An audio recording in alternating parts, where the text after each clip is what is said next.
Hi everyone and welcome to a new broadcast on Larisa Gabu show. Today or tonight, depending on where you are watching from, I'm having a special guest. And I'm so excited about what he's going to tell us tonight because this is such a great opportunity to have the honor to host him. Welcome, Mr. Herman. Thank you so much for having me at your show. I know I saw you first time at the competition in Oslo during the Miss Universe Norway, and they presented you as the design of the costume of Maria Julia Maria, as we call her. And again, you were with her at the competition in US, and you're still in US now. So yeah, I'm actually calling you right now from Palm Springs. As you can see how beautiful the setting I get to do for your show. I am in the US. I got here right after the Miss Universe competition in El Salvador, where this year I indeed had the pleasure to support Miss Norway as her national costume designer. When you saw me in Oslo, that was the first time that I actually got to be engaged with Miss Norway, and I was very, very excited for this opportunity. I myself have been a designer affiliated with the Miss Universe pageant for the past 12 years. I started with the Miss Universe Sweden organization during the years I've lived in Sweden, being the creative director and the chief designer for Miss Universe Sweden. All these years opened a lot of doors for me. And throughout time, I got to design for contestants from a lot of different countries, some of which I'm extra proud of. And was even nominated top 5 best 3 times at the pageant. So this time with Miss Norway, it was really a wonderful and exciting experience. Julie Marie is a beautiful, ambitious, talented young lady, and it was really pleasant to work with her and the Miss Norway organization. Awesome. You know, the costume looks so beautiful.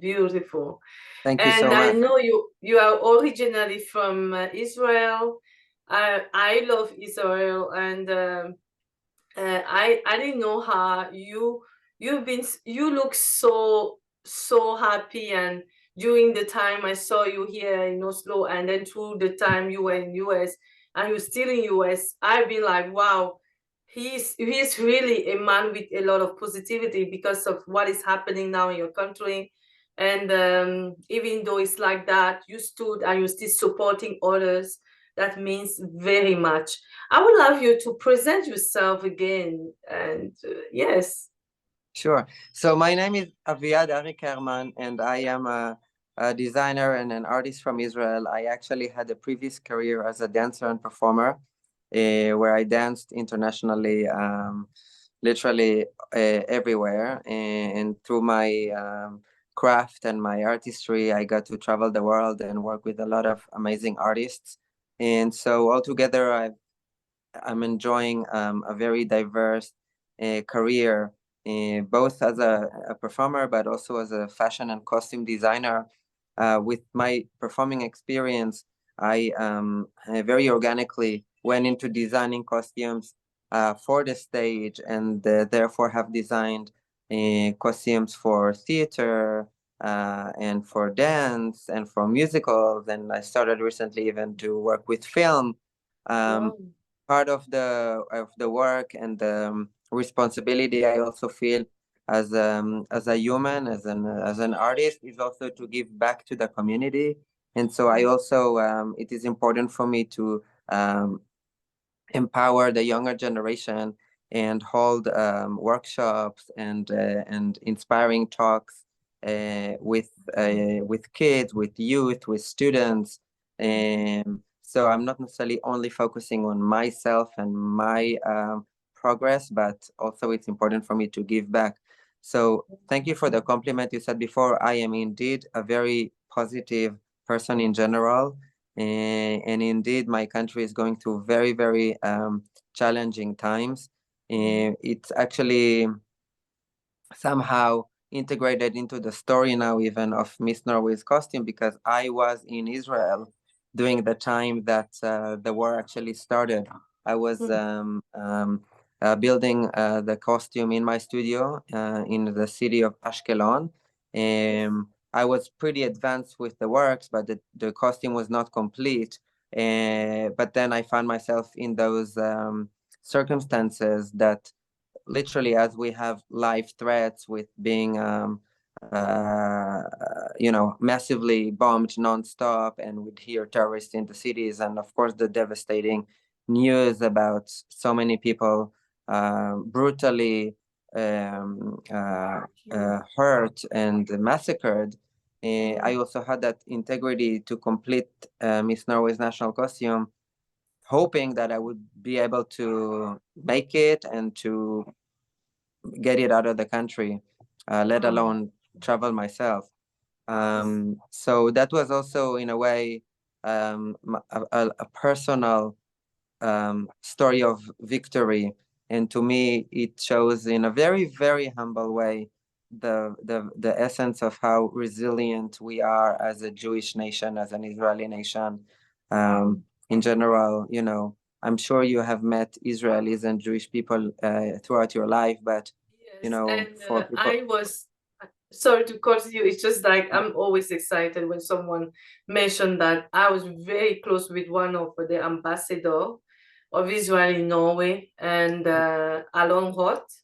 So he was my very close friend, and I've supported Israel for many years and still do. So I really love people from Israel, and I visited the embassy several times. So I know. So Israel is close to my heart. And what you just said, it's really encouraging because people don't know the value of life and the opportunity they have until maybe war. But you talking, you are a miracle indeed. Because being there, I can't even imagine how depressed it is. There are people who get depressed in country where there's no problem.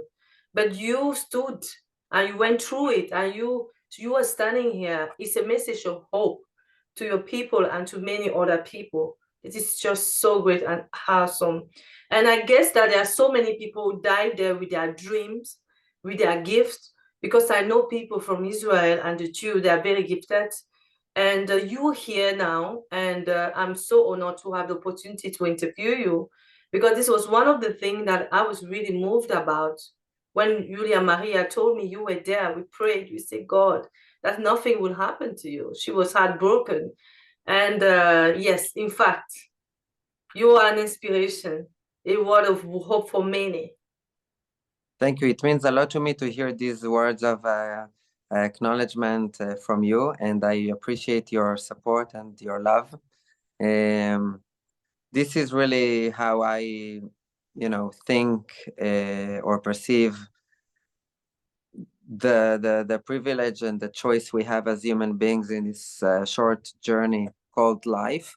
We always have the choice. We can choose a good and light and positivity and love, or the opposite. We can choose darkness and evil, and so sadly, even in the year 2023, we're almost 24. We see so much. There's so much pain all over the world, and there are so many wars, and there is so much terror, and there is so much hate and violence, and it is very disturbing to see. It is, it is. Yes. So in that sense, I also feel very, very blessed and privileged to be able to, through my craft and through the talent that I was blessed with, that I am able to use my voice through my art, which is fashion and costume design, being able to communicate and address important subjects and messages, and even embody the very message of friendship and breakthroughs and love. Sorry, through that. 2 years ago, I was very honored to design the evening gown for Miss Morocco at Miss Universe when it was hosted in Israel. Morocco is a country that was absent from Miss Universe for more than 40 years. It's a Muslim country. Um, um, it returned to the competition right when it was announced that it will be hosted in Israel. And as an Israeli designer, to be able to contribute and celebrate when actually shortly before that, Israel and Morocco signed the Abraham Accords and renewed their diplomatic relationship. That was a beautiful way for us to celebrate that friendship diplomatically through fashion design and this cultural exchange. So to me, it is, I see that as way beyond just a dress or just a costume or just a design. Of course, I give my heart and soul into all the details, for the physical creation, but there is so much that goes into the intellectuality and the Yes. intelligence of each piece that I think that each time I really see that as a very important It is important. responsibility. It is important because you mentioned also that you are not only focusing on the adult, but also to children and young adults. And you also want to leave a legacy. And right now, with all the chaos around the world, it's everywhere that there are very much instability.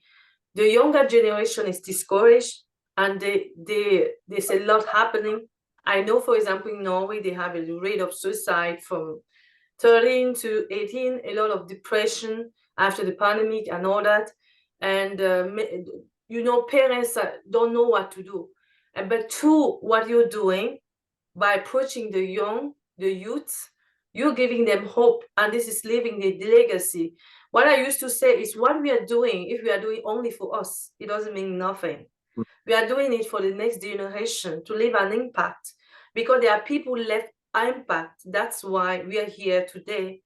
And for me personally, I don't like war. Nobody loves it. But because if the world was destroyed, we will not come here and meet anything. So it's because there are people who carry a message of hope. Our parents, they kept keeping hope, left something to us. What you're doing to promote and encourage youth and doing something for the community, I think that means a lot. And you get it back because your work is not finished. And I think the whole world needs what you're doing. The way you Thank put it, I believe it. Thank you. You know, you were giving the example of Norway, and as I shared with you, I've lived in Sweden for many years, and during the years there, I had the opportunity to establish a foundation called One Life Dreams, together with a culture festival in Gothenburg, and we created some amazing community artistic projects that really made an impact and a difference in the lives of children, not only in Sweden but literally around the world. It got to the level that we were acknowledged and got a blessing from Her Majesty Queen Sylvia of Sweden for that community work. So that really encouraged us to continue with that. And even if the scale of my projects working with youth and meeting younger generations during the years would vary, it is still, I see that as an integral part of my mission here. As a young kid, I grew up in a small town in the south of Israel that was not such a cultural place, to say the least. And I was a very extraordinary kid in the sense of my interest and my hobbies. I would play with Barbie dolls and I would draw and sketch fashion. So for that, for many years, I was bullied, among kids. And so I think that in the personal story, there's a lot of things that, when I meet children or youth, I'm talking and I'm encouraging and inspiring them to follow their dreams. It's not necessarily artistic dreams. It's really what is it that we feel like we are destined to do? What is it that we wish? What is it that we would feel that we are fulfilling our lives? There is always a way. There is always an access. We can find that access. And so that to me is something that is I find very, very exciting and actually inspires me a lot. Exactly. along the journey. Mhm. Yes. This is awesome. It's all about the beauty of life because many people don't see that they have anything or they lose hope. All Yeah. people, parents, young adults, but you help to find the uniqueness in them and the beauty that they have, and you draw it. It's so beautiful to listen to you. And yes, I've seen you share about jewelries. You're wearing one of them. I wish I have one here. I'm having my course. Yes, Thank you. it looked beautiful. I like the video you share. I was just like, wow, he's doing everything. Look Thank you so beautiful. much. So, first of all, your jewelry is also very pretty, Thank but you. I appreciate your I was compliment. looking, I was looking for the Star of David. I have it Yes, home, and I was like, oh no, that's why I was supposed to put here, but great. nevertheless, next time. Well, you and your followers are welcome to see. I indeed posted that video a few days ago. It's a very exciting new thing for me as I continue to evolve with my design work. I was introduced to a very, very special luxury jewelry brand from Israel called Holy Gems. They are familiar with my work, and especially in my home country. I'm I am known. I have designed for our First Lady. I have designed a gown for our former culture minister, a gown that celebrates Jerusalem as our eternal capital. And it's a dress that actually, well, she wore it for the film festival in Cannes in 2017.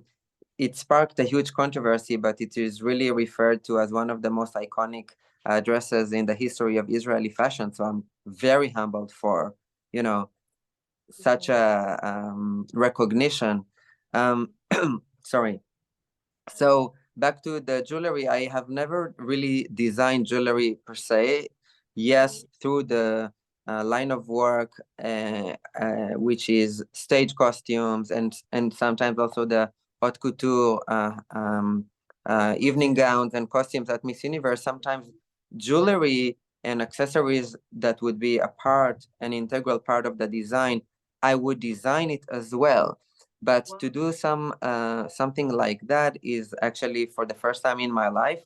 I got to do this collaboration, and I designed this exclusive collection of about nine pieces of Star of David and a Hamsa combined with the Star of David. It's super beautiful. I'm very proud to wear it myself, and whoever that is interested Yeah, it is beautiful. is welcome to go on the online. It's possible to purchase it online, actually, not necessarily physically in the store that for the moment is in Jerusalem. Yes. Um, the super unique thing about the jewelry, the story is that actually the gems and these precious stones are mined in Israel exclusively. So these are stones that can be found elsewhere in the world, but Okay. specifically and only in Israel. So Wow. the one I'm wearing, for example, utilizes a stone that is called um, Carmel sapphire and is only found in Israel. So to me, it's also a very, very meaningful and literal connection to home. Wow. Awesome, awesome. Wow, wow, wow. This is wonderful. And what I'm going to say is, so we're going to share. Do you have a website that I will share for people to go and check out and maybe order online? And I would really love Sure, to do that. Yeah. definitely. What is, yeah? Sorry, you were asking what is? Yeah, I wanted to ask you what is your closest program? How are you going to spend your Christmas? Where are you going next next time? You've been in Miss Universe, very active, and now you there in is it in Yes. California? It's beautiful. Yes, so I have had the chance to come and relax here for a few days in Palm Springs. I'm visiting dear friends of mine for a few days. From here, I will be going to New York to meet a few people, visit my sister there, see some Broadway shows in New York.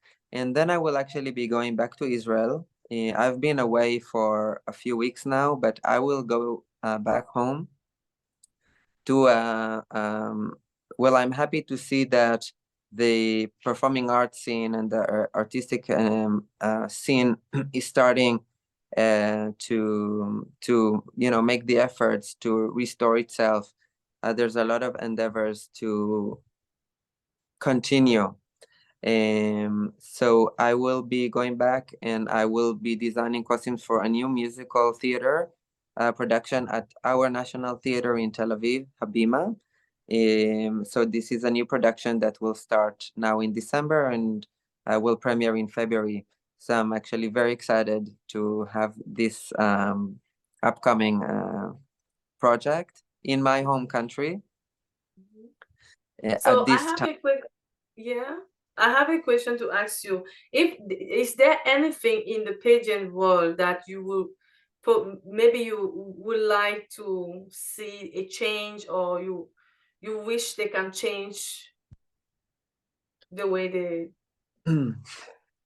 This is a very great question. Thank you for asking me that. I think that if we look at the pageant world, and especially how it is already changing a lot in the last few years, and if we see at the culture of pageantry in different countries around the world, we can see the difference. Not all countries have the same value and importance in pageant now as it used to be years ago. And at the same time, we can see all the attempts that are really appreciated by a lot of pageants. But let's talk specifically about Miss Universe as the number one, largest pageant in the world. That is really changing a lot of the traditional rules in line with inclusivity, body types, age,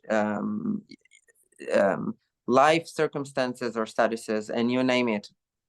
Yes. And I think also touching what we spoke earlier, I think that I have worked with a lot of contestants from European countries, for example, and during the years, I I come across a lot of people that would claim that those pageants are not relevant to our life anymore, that they're not in line with the ethics and the cultural and the social movement and progress. And I think that align with that, it's important that the pageants really make them that they are really correlated to the reality, as we see in many ways. I was and this is my personal input with what had happened 2 months ago on October 7th. I found it very disturbing and disappointing to see that the leading pageant that refers to itself as one of the most important organizations that advocates for women's rights, for human rights, empowering women. Yes. Whereas whenever there will be something around the world, they would speak up. Yes. When October 7th atrocities happened, up until this very moment, I hope that I am wrong, but I didn't come across even one public official announcement on behalf of Miss Universe condemning acts of violence against women that were brutally raped, murdered, massacred with their babies, pregnant women, young girls. I'm not talking about the political opinion. That's I will let smarter people than me do that. And there's a lot of incredible people that are doing great work on social media and in the real world. But I think that to me, that is something that, Miss Universe was hosted in Israel 2 years ago. It was one of the most beautiful productions they had there. Yes, I remember. We have Emilia Yes, Narken, so she was. I remember it was so beautiful. it was a beautiful production. And there used to be a contestant representing Miss Israel up until 2 years ago. I actually realized that as there was no contestant from Israel this year, it was important for me, as I was there as Team Norway, but actually to wave my Israeli flag on that international platform to make sure that it will be included. Exactly. So I think that this is really important, that if we hold ourselves accountable for running a pageant on that level internationally and claim that we are that we comment on what's happening in the world, that we care for human rights and we care for community, then we don't have the privilege of being selective about it. Because if we are that selective, I think that it reads as hypocrisy. And then in that sense, you would start questioning really the relevance of that. I understand. It's really a constructive opinion you're giving here, and I agree with you that at least it happened just yesterday. It's not something to forget, or it's still happening now. Yes. And as you said, Israel organized Miss Universe, and Israel is supposed not to be forgotten at all. And you know, women mothers, we are the one carrying the world, and I cannot even imagine. And I think this is a really, really relevant point, opinion that you just said, that something has to be done next time, that they should, because all the contestants are from a special country and they give back to their community. They are there representing their country. They are their country. So yes. If one contestant could not come because there is war in their country, I think all the contestants is a family. And the vision of Miss other pageantry is to support each other, as you said. But you know, things happen and we learn, we all learn. I'm so happy that you wanted to come on my show. This is the first time, but it's not the last. That I know very well. Thank you very much for hosting me. And hopefully we'll see you soon in Norway again. Thank you so much. You're welcome. Is there anything you want to add again before we close? I don't know. I mean, if there's anything else you would like to comment or ask me, I'll be happy. But altogether, I'm very grateful that you have invited me and that you provide that platform for me to speak and share a little bit about the work I do and about my life. And I'm very happy to connect with you and to meet you. Congratulations on your show. And I hope that we can continue to support Miss Norway at Miss Universe and do a lot of other beautiful things in the world. Yes, I believe so. Miss Norway is doing a great job. Nisse Norberg and his team, and Knut, and also Miss Universe. I'm telling you, they put this, and it's helping many countries to come together. Everywhere people are watching, and it's awesome. Thank you so much. And as I said, this is not the last time, because I really like what you said. And you have so much thing that I still want to go deep inside. Thank you for coming, and see you next time. Enjoy your time in US. Thank you so much. Bye. Bye-bye.